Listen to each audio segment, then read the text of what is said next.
हरिओम नमस्कार।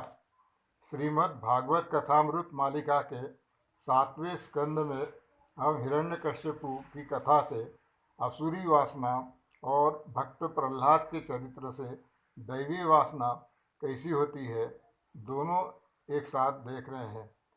पिता और पुत्र, एक में है तामसिक गुण और एक में है सात्विक गुण।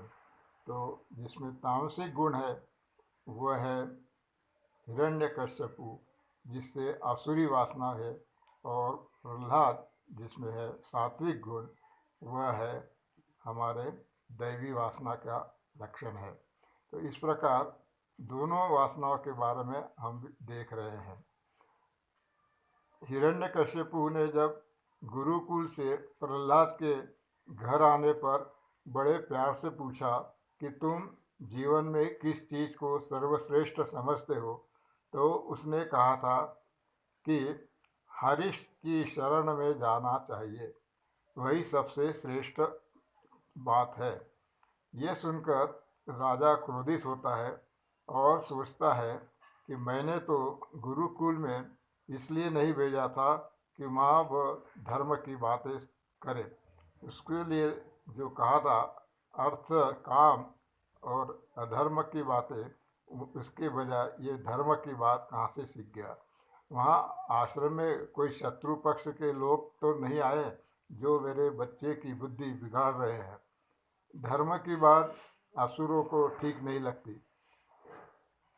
परंतु हिरण्यकश्यपु ने सोचा कि ये पहली बार ही आया है, अब इसको माफ़ कर देते हैं, और उसको फिर से छुट्टी समाप्त होने के बाद गुरुकुल भेजा और आचार्य षंड और अमर्त्य को आदेश दिया कि इस बार इस बच्चे पर ध्यान रखना, ये कोई उल्टी सुल्टी बात न सीखे। आचार्य भी अब डरने लगे, क्योंकि जो वे सिखाते थे प्रहलाद कुछ सुनने को तैयार नहीं थे। वे बातें सुनते थे पर मन ही मन हरि का स्मरण करते थे। अगली बार छुट्टियों में जब प्रहलाद वापस घर आए तो राजा ने पुनः पूछा कि तुमने गुरुकुल में क्या सीखा, तुम्हें क्या आचार्यों ने पढ़ाया।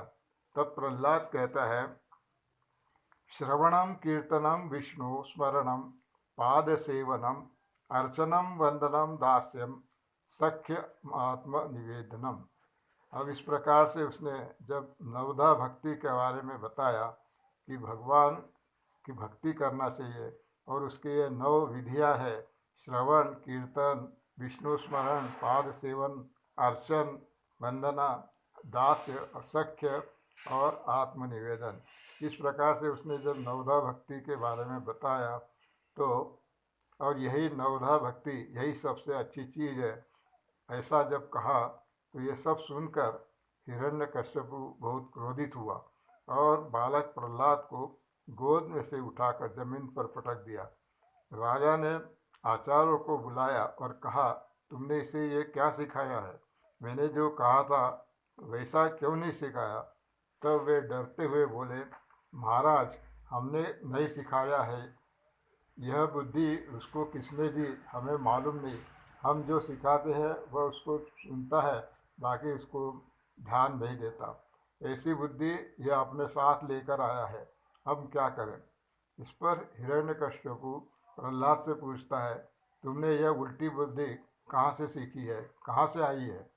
तब प्रहलाद हाथ जोड़कर उत्तर देते हैं, महाराज, पिताजी, मेरी बुद्धि उल्टी नहीं है, ये तो इन आचार्यों की बुद्धि उल्टी है। ये जो कहते हैं कि स्वयं को देह मानना भगवान से श्रेष्ठ मानव है, भगवान से श्रेष्ठ मानना और विषयों में सुख मानना, यही उल्टी बुद्धि है। भगवान में अपना मन लगाना तो सद्बुद्धि है, दुनिया में इससे बढ़कर और अन्य चीज़ नहीं है। ये ज्ञान की बातें सुनकर हिरण्यकश्यपु का क्रोध और बढ़ने लगा और सोचने लगा, इसे तो मार डालना चाहिए, इसका वध करना ही उचित है। यह मेरे शत्रु विष्णु की प्रशंसा करता है और उसका भक्त बन गया है। अब अपने सभी असुर लोगों को इसे मारने के लिए आदेश देता है। तब जितने भी वहाँ पे असुर लोग थे वे सब दौड़कर उसे मारने के लिए आते हैं, परंतु प्रहलाद न घबराते हैं न डरते हैं, शांति से एक चित्त से वहाँ बैठे रहते हैं। असुरों ने कई अस्त्र शस्त्रों को मारने से प्रयत्न किया पर सब विफल हो गया, क्योंकि जिन्हें राखे साइया उनको मार न सके कोई, ये जो कहावत है वो यहाँ पे लागू होती है। क्योंकि भगवान जब उसके सहायक है तो और आदमियों राजा लोग क्या कर सकते हैं।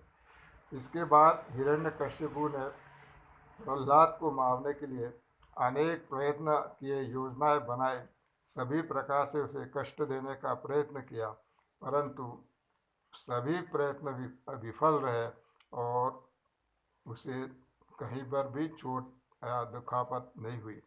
इस संदर्भ में शनिदेव ने जो नरसिम्हा भगवान की स्तुति की है उसमें भक्त प्रहलाद के विषय में दो श्लोक आते हैं, वो इस प्रकार से है। निज भक्त प्रहलाद का हे नरसिंह देवा, किया रक्षण अग्नि जल पर्वत हलाहल से, पागल हाथी जहरीले सर्पों के दंश से, विश्वात्मा करुणा के सागर है आप, हे नरसिंह देवा मुझ पर कृपा दृष्टि रखना। म्हणजे देखो, भक्त प्रहलाद को मारने के लिए उसने अग्नि में भेजा, समुद्र में डुबाने का प्रयत्न किया, पर्वत से नीचे फेंकने का प्रयत्न किया, बीज देने का प्रयत्न किया, पागल हाथी के नीचे देने का प्रयत्न किया और जहरीले सर्पों के बीच में झुंड में उसे रहने को रख दिया। इस प्रकार से अनेक प्रकार से कष्ट दिए, परंतु भगवान ने जो करुणा के सागर है उन्होंने हर बार उसकी मदद की और उसे कोई भी परेशानी नहीं हुई। हिरण्यकश्यपु अंत में अपनी बहन होलिका की मदद से प्रहलाद को जलाकर मारने का योजना बनाता है, क्योंकि उसकी बहन होलिका को वरदान मिला था कि अग्नि उसे जला नहीं सकती। इस प्रकार यदि वह प्रहलाद को गोद में लेकर बैठती है और उसमें जलाते हैं तो वो जलेगी नहीं और भक्त प्रहलाद जल जाएगा। इस योजना के अनुसार होलिका की गोद में प्रहलाद को बिठाते हैं और होलिका दहन किया करते हैं, परंतु कितनी आश्चर्य की घटना हुई कि आग में होलिका तो जलकर भस्म हो गई और भक्त प्रहलाद को कुछ भी नहीं हुआ। तभी से हम होलिका दहन की प्रथा शुरू हुई है। इसका अर्थ है आध्यात्मिक शक्ति को समाप्त करने का कितना भी प्रयत्न करें वह समाप्त नहीं होती। भौतिक शक्ति वाले स्वयं खत्म हो गए, आत्मशक्ति का कोई बिगाड़ नहीं सका। आज हमारे हिंदू संस्कृति का इससे अच्छा उदाहरण और नहीं हो सकता। हिंदू संस्कृति को मिटाने के लिए कितने ही लोगों ने, राजाओं ने, विदेशी आक्रमणकारियों ने प्रयत्न किए, परंतु हमारी संस्कृति, हिंदू संस्कृति, सनातन धर्म जो है उसमें कुछ भी असर नहीं हुआ। आज भी उसी तरह टिकी हुई है। बाकी संस्कृतियाँ तो खत्म हो गई, परंतु सनातन हिंदू धर्म अभी भी टिका हुआ है और अभी भी शक्तिशाली है। प्रहलाद को विष्णु भक्ति से दूर करने के लिए और उसे मारने के लिए हिरण्यकश्यपु ने अनेक प्रयत्न किए जो हमने देखे, क्योंकि अब उसे भी डर लगने लगा और उसे लगा कहीं मेरा मृत्यु न हो आ जाए। पिता ने पुत्र को अनेक कष्ट दिए, परंतु पुत्र प्रहलाद ने कभी उनके विषय में बुरा नहीं सोचा। वह उनको वैसा ही आदर सम्मान देता था। षंड और अमर के साथ प्रहलाद को पुनः आश्रम भेजते हैं। अब प्रहलाद और आचार्यों को संदेश देते हैं कि अब की बार इसको ठीक से पढ़ाना, इसे उल्टी सीधी बातें मत सिखाना। अब उसको लेकर आश्रम में आते हैं, तब तक सारे आश्रम में प्रहलाद की शक्ति का वर्णन सबके कानों पे आ जाता है, सबने सुन लेते हैं, तो उनका आदर और बढ़ने लगता है। आगे क्या होता है हम कल देखेंगे। हरि ओम, नमस्कार।